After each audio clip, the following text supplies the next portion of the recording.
Michael Gregorio, c'est une sorte de jukebox humain. Il apporte un peu de nouveauté et de folie dans le monde très prévisible des imitateurs. Dans son répertoire, des voix aussi différentes que U2, les Bee Gees, mais aussi Mika,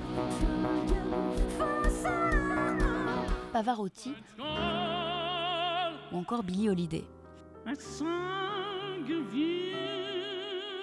L'imitation a débarqué un peu par hasard lorsque Michael Gregorio était encore au lycée.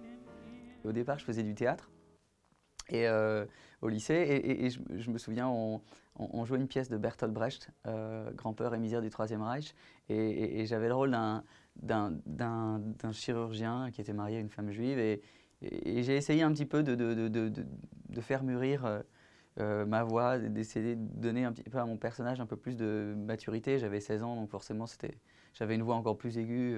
Et du coup, à côté de ça, j'étais fan de rock, de Radiohead, et je me suis amusé un petit peu à chanter à la manière de Thom Yorke et de Nirvana.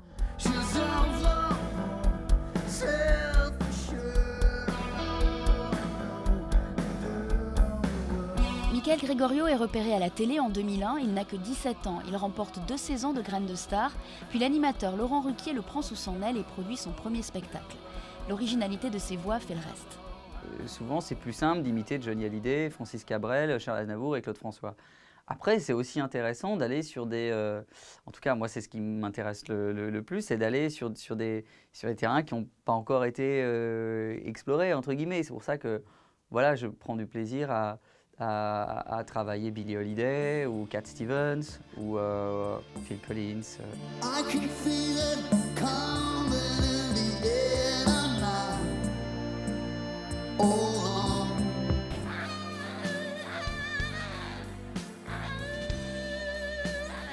Quand il ne s'attaque pas à des instruments de musique, Michael Gregorio se plonge dans l'univers musical et scénique des artistes qu'il imite. Le travail du corps ne doit pas être dissocié du travail vocal, justement. C'est quelque chose qui va avec. Et parfois, d'ailleurs, je suis obligé de tordre mon visage, ce qui permet de faire résonner la voix, de transformer un peu le résonateur et la faire sonner différemment. Par exemple, Ray Charles. Yeah, every time I sing a song. Et parmi toutes ces voix, celle qui le touche particulièrement est aussi l'une des plus imitées. J'ai toujours écouté Piaf quand j'étais petit.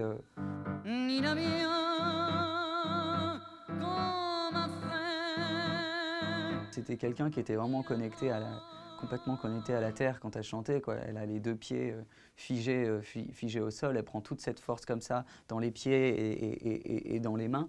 Et c'est ça qui me marquait au-delà évidemment de cette voix puissante, ce vibrato et des émotions incroyables qu'elle vous envoie quand elle chante, quoi.